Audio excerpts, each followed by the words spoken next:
ଯିରିମିୟ ଅଧ୍ୟାୟ 39।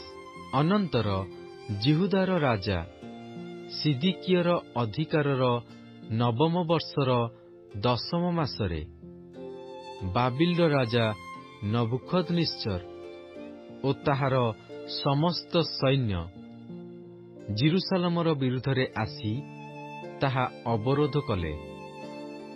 ସିଦିକିୟର ଅଧିକାରର 11 ବର୍ଷର 4ଥ ମାସର 9ମ ଦିନରେ ନଗରର ଏକ ସ୍ଥାନ ଭଗ୍ନ ହେଲା।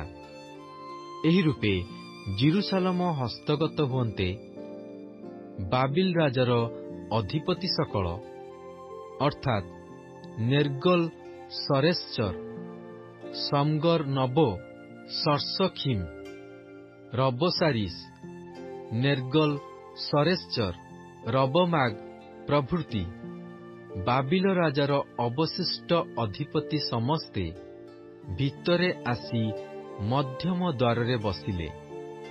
ତହିଁରେ ଜିହୁଦାର ରାଜା ସିଦିକିୟ ଓ ଯୋଦ୍ଧା ସମସ୍ତେ ସେମାନଙ୍କୁ ଦେଖି ପଳାଇଗଲେ। ସେମାନେ ରାତ୍ରି କାଳରେ ରାଜାର ଉଦ୍ୟାନ ନିକଟସ୍ଥ ପଥ ଦେଇ 2 ପ୍ରାଚୀରର ମଧ୍ୟସ୍ଥିତ ଦ୍ୱାରରେ ନଗରରୁ ବାହାରିଗଲେ।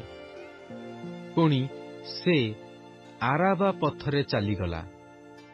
ମାତ୍ର କଲ୍ଦୀୟମାନଙ୍କର ସୈନ୍ୟ ସେମାନଙ୍କ ପଛେ ଗୋଡ଼ାଇ ଜିରିହ ପଦାରେ ସିଦିକିୟ ନିକଟରେ ପହୁଞ୍ଚିଲେ ଓ ତାହାକୁ ଧରି ହମାତ ଦେଶସ୍ଥ ରିବ୍ଲାରେ ବାବିଲର ରାଜା ନବୁଖଦ୍ନେସ୍ସର ନିକଟକୁ ଆଣିଲେ।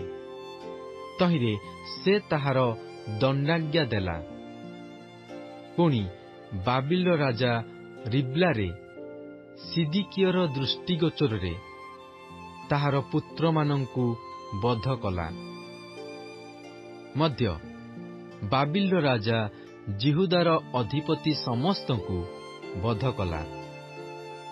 ଆହୁରି ସେ ସିଦିକିୟର ଚକ୍ଷୁ ଉପାଡ଼ି ତାହାକୁ ବାବିଲକୁ ନେଇଯିବା ନିମନ୍ତେ ଶୃଙ୍ଖଳରେ ବଦ୍ଧ କଲା।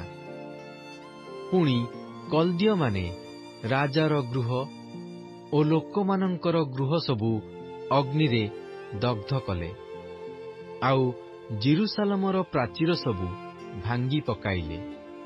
ପୁଣି ପ୍ରହରୀ ବର୍ଗର ସେନାପତି ନବୁସର୍ଦନ ନଗରରେ ଥିବା ଅବଶିଷ୍ଟ ଲୋକମାନଙ୍କୁ ମଧ୍ୟ ତାହାର ପକ୍ଷ ହୋଇଥିବା ପଳାତକମାନଙ୍କୁ ବନ୍ଦୀ କରି ବାବିଲକୁ ନେଇଗଲା। ମାତ୍ର ପ୍ରହରୀ ବର୍ଗର ସେନାପତି ନବୁସର୍ଦନ କେତେଗୁଡ଼ିଏ ଦୀନ ଦରିଦ୍ର ଲୋକଙ୍କୁ ଜିହୁଦା ଦେଶରେ ଛାଡ଼ିକରି ଗଲା। ଆଉ ସେହି ସମୟରେ ସେମାନଙ୍କୁ ଦ୍ରାକ୍ଷାକ୍ଷେତ୍ର ଓ ଭୂମି ଦେଲା। ପୁଣି ବାବିଲର ରାଜା ନବୁଖଦ୍ନେସ୍ସର ଯିରିମିୟଙ୍କ ବିଷୟରେ ପ୍ରହରୀ ବର୍ଗର ସେନାପତି ନବୁସର୍ଦନକୁ ଏହି ଆଜ୍ଞା କଲା, ତୁମ୍ଭେ ତାଙ୍କୁ ନେଇ ଭଲ ରୂପେ ତାଙ୍କର ତତ୍ତ୍ୱାବଧାନ କର ଓ ତାଙ୍କର କୌଣସି କ୍ଷତି କର ନାହିଁ। ପୁଣି ସେ ଯେପରି ତୁମ୍ଭକୁ କହନ୍ତି ସେପରି ତାଙ୍କ ପ୍ରତି କର। ତହିଁରେ ପ୍ରହରୀ ବର୍ଗର ସେନାପତି ନବୁସର୍ଦନ ଓ ନବୁସସ୍ବନ, ରବସାରିସ୍ ଓ ନେର୍ଗଲ ସରେସ୍ଚର, ରବମାଗ ଓ ବାବିଲ ରାଜାର ସମସ୍ତ ପ୍ରଧାନ ବର୍ଗ ଲୋକ ପଠାଇଲେ। ସେମାନେ ଲୋକ ପଠାଇ ପ୍ରହରୀ ପ୍ରାଙ୍ଗଣରୁ ଯିରିମିୟଙ୍କୁ ଆଣିଲେ। ପୁଣି ଗୃହକୁ ନେଇଯିବା ନିମନ୍ତେ ତାଙ୍କୁ ସାଫନର ପୌତ୍ର ଅହିକାମର ପୁତ୍ର ଗଦଲିୟର ହସ୍ତରେ ସମର୍ପଣ କଲେ। ତହିଁରେ ଯିରିମିୟ ଲୋକମାନଙ୍କ ମଧ୍ୟରେ ବାସ କଲେ। ଯିରିମିୟ ପ୍ରହରୀ ପ୍ରାଙ୍ଗଣରେ ବନ୍ଦ ଥିବା ସମୟରେ ତାହାଙ୍କ ନିକଟରେ ସଦାପ୍ରଭୁଙ୍କର ଏହି ବାକ୍ୟ ଉପସ୍ଥିତ ହେଲା, ତୁମ୍ଭେ ଯାଇ କୁଶୀୟ ଏବଦମେଲେକକୁ କୁହ, ସୈନ୍ୟାଧିପତି ସଦାପ୍ରଭୁ ଇସ୍ରାଏଲର ପରମେଶ୍ୱର ଏହି କଥା କହନ୍ତି, ଦେଖ, ମଙ୍ଗଳର ନିମନ୍ତେ ନୁହେଁ, ମାତ୍ର ଅମଙ୍ଗଳର ନିମନ୍ତେ ଆମ୍ଭେ ଏହି ନଗରର ଉପରେ ଆପଣାର ବାକ୍ୟ ସବୁ ସଫଳ କରିବା। ପୁଣି ସେଦିନ ତୁମ୍ଭ ସାକ୍ଷାତରେ ସେ ସବୁ ସଫଳ ହେବ। ମାତ୍ର ସଦାପ୍ରଭୁ କହନ୍ତି, ସେ ଦିନରେ ଆମ୍ଭେ ତୁମ୍ଭକୁ ଉଦ୍ଧାର କରିବା।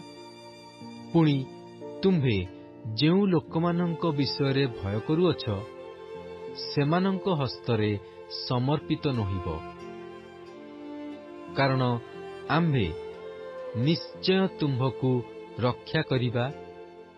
ତୁମ୍ଭେ ଖଡ୍ଗରେ ପତିତ ହେବ ନାହିଁ, ମାତ୍ର ତୁମ୍ଭ ପ୍ରାଣ ତୁମ୍ଭ ପ୍ରତି ଲୁଟିତ ଦ୍ରବ୍ୟ ସ୍ୱରୂପ ହେବ, ଯେହେତୁ ତୁମ୍ଭେ ଆମ୍ଭଠାରେ ବିଶ୍ୱାସ କରିଅଛ। ଏହା ସଦାପ୍ରଭୁ କହନ୍ତି।